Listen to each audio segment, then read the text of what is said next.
Hi everyone, I am with Andres. He's one of my best friends now. He's from Australia. You know me, I am Wilson Morales. And now I want to share a little bit. I'm still learning English. You can correct me if I make a mistake. Okay. Don't forget. One day I would like to speak Australian, but now I'm learning English. And I met him, and the first day when he arrived in Ecuador. Now you are in Ecuador, I don't know. I have been in Ecuador for 10 months. 10 months. Yeah. And I met him the first day when he arrived. That's right. Since that moment, we are friends. We have been friends. We have been friends, man. Yeah, okay. Yeah, I don't know what you want to say, my friend. Did you have questions for me? Yeah. First, I want that the people know a little bit about you. I don't know where you're from. I introduce a little bit, but... So my name's Andrew, from Melbourne in Australia. Well, I'm actually from Wodonga, which is 3 hours north of Melbourne, but when I'm in Australia I live in Melbourne. And I have been teaching present perfect progressive. Yeah, I know. Since 2005, but I have only taught, I've only been teaching English for 9 months here in Quito. Yeah, that's why. When Andres, we have been sharing, spending time together as a friend. Sometimes we are working together as volunteers. Yeah, there's language exchange in a hostel. Yes, and the hostel when we're in that place we are teaching or we are practicing. Yeah, we practice both our Spanish, non-native languages. Our native language, like Spanish and English. That's what we are doing now. Yeah, I will do because he's living. I'm leaving Ecuador. Yeah. In no more than 1 week. That's right. Yeah. 6 days. 6 days. Yeah. And that's why I want to share this video with all of you. Yeah. Okay, man. And you know that I am studying linguistic career. Yeah. And I need that you share because you are a native English speaker. Absolutely. Yeah. Yes. Yeah. Sometimes I have my doubt, or sometimes I don't think that because with your accent is like another planet or something like that. Different. Like, yeah, it is different. Yeah, but it's a great experience because when we are talking, it's like, what you say? But it's part of what you are learning. Yeah. And I want that you share with all of my friends or my people that they are following me on my channel on YouTube.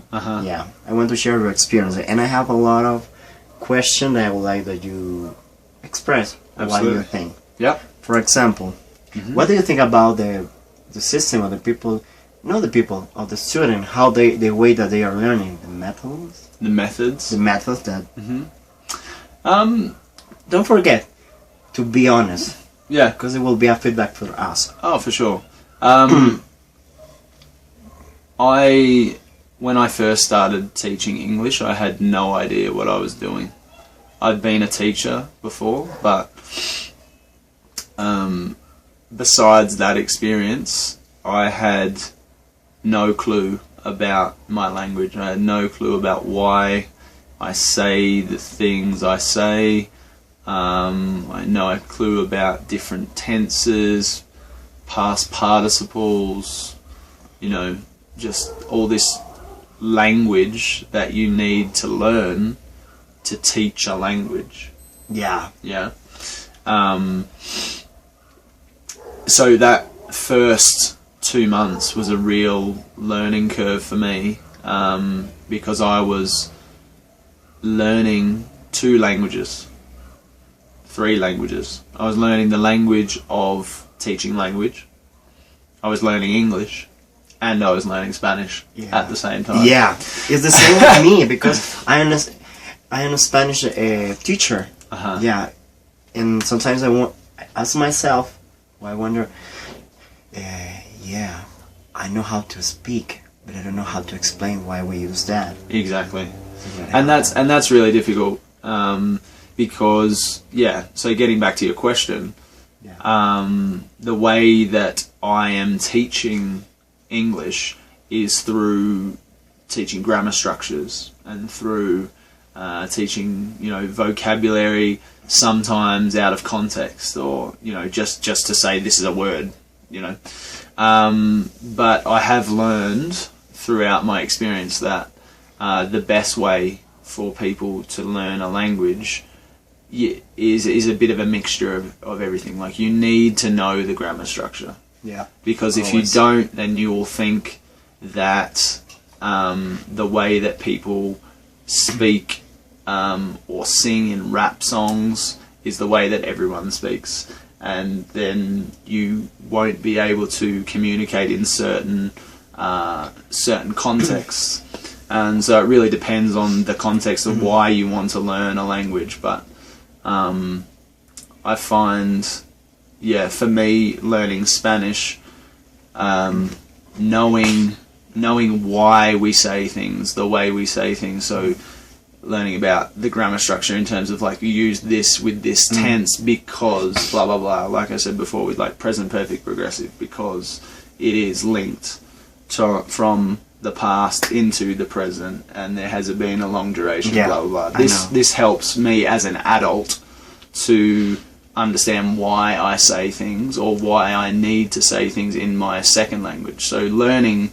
to speak, or learning to teach English and be able to say this is why, has really helped me with my acquisition of Spanish. And I wonder, or what I want to know, and thank you for sharing that. But you have me an opportunity to work with Spanish native teacher from Ecuador that they are teaching English. Yeah. What I want to that you give us when you think for as an advice or feedback. What do you think about that? Be honest. It will help. As in people that are not native speakers teaching English. Yeah. I think that's fantastic. At the end of the day, for me as a teacher, because I've taught a lot of different things in my almost 12-year career, the thing for me is that content knowledge is what's important. You need to know the content. If you know the content, if you know how to speak, why we speak like this, the grammar, like people that have studied that are more qualified to teach that than someone pulled off the street that just speaks the language. Yeah. It really depends on the attitude of that person that's being pulled off the street, and depends on the context. If you're teaching children pick things up a lot faster, and they don't need that why. But when you're teaching adults, if you can't explain why, then you lose your credibility straight away. And that doesn't matter if you are a native speaker or not. So even as a native speaker, when I first started this, whenever I would say it just is, straight away you lose credibility. Yeah. If you can't say this is the reason why, or at least attempt to use some of the knowledge that the students already know to explain something that they don't, then the students, or you lose the credibility of the students. And I think potentially unfairly, someone who is not a native speaker, they lose credibility faster.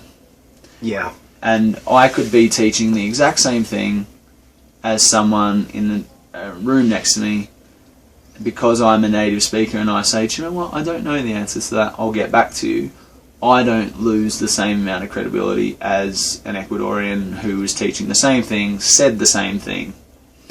For some reason, I feel like the Ecuadorian teacher would lose credibility a lot faster. Yeah, and so because I am doing that, because you know that I'm working with children, sometimes they are real devils. Devils. Yeah, they are real teenagers. Yeah, teenagers are great. But what I think, in my experience, that I've been working, and my career, we will be a teacher in Spanish and teacher English. Yeah, that's why sometimes I wonder myself, I ask myself, what's going on, and I am reading, and that's why, because I went to one of his class, and I was watching what he's doing, trying to copy. Yeah, trying to learn. It's not a copy. I am learning. But what I think, and I want to share with you, I think that when you are in the beginning, when you will start to learn English, you need a teacher. It's not necessarily a native speaker in English, but you need one teacher that he went to university, he studied for that, learned English, and the first levels. Those first levels. Then, I think that you need a Spanish. No, not Spanish. You need a English native speaker. Yeah, as a teacher. Okay.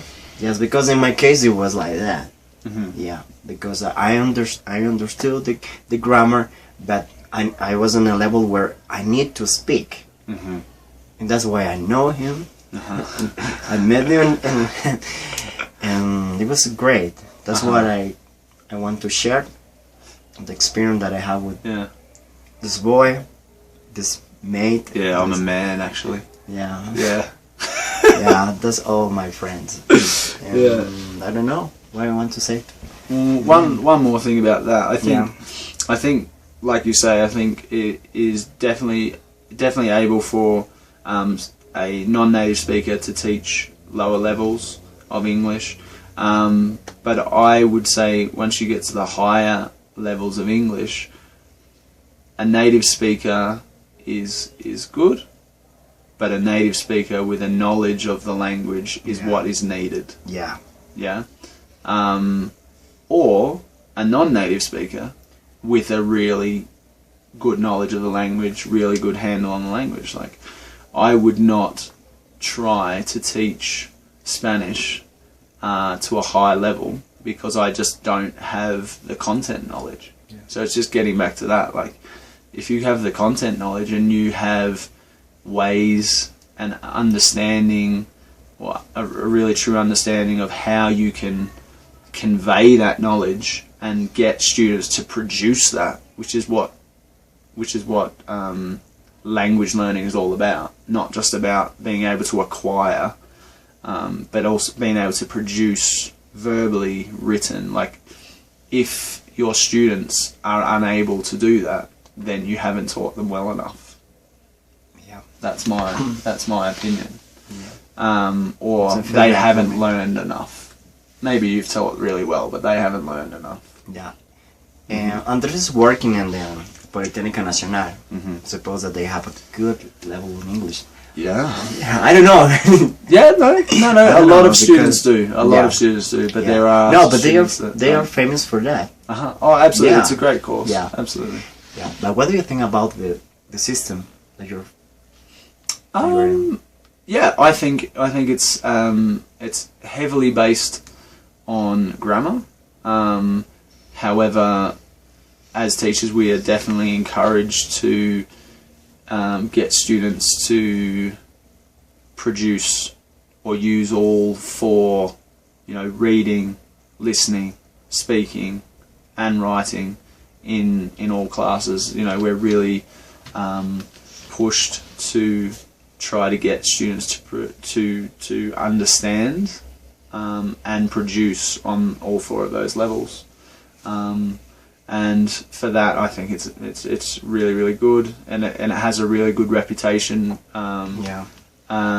as a result, and I think that that's well earned, and I know that it will continue to be like that. If the reputation will be for native speakers, or do they have the teachers that they had we have a mixture of native speakers and Ecuadorian or even people from other countries like Cameroon or Philippines, other places where English is spoken, and you know, we probably need to get back to, like, this is too long for this video, but like, what is a native speaker these days, because people speak English all over the world, so, and not just in those countries that were, you know. And what can you say to all my friends and my classmates that they are watching you now about that we are gonna be Spanish teacher, of course, and English teacher also? What is your advice about your experience of?